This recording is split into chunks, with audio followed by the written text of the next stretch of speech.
นี่ก็เป็นลูกยักษ์ครับผมลูกยักษ์ที่เป้าวัดพระแก้ว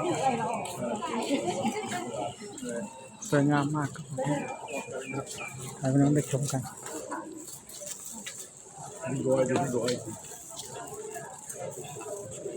นายกมือไหว้ลูก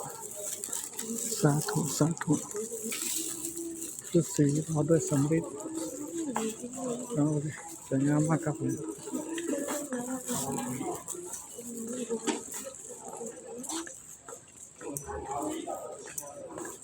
ถ้าออก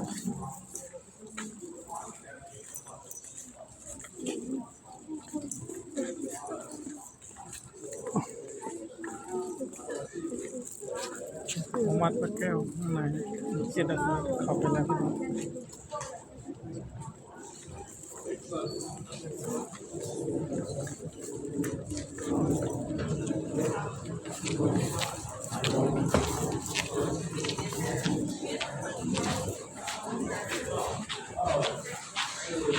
ทางออกครับผมที่สวยงาม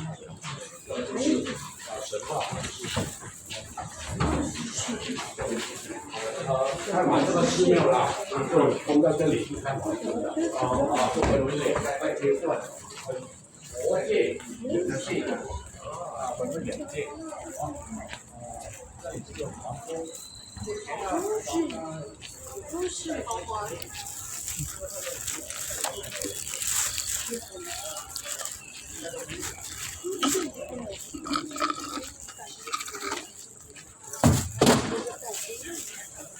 นี่คือทางออกเนาะ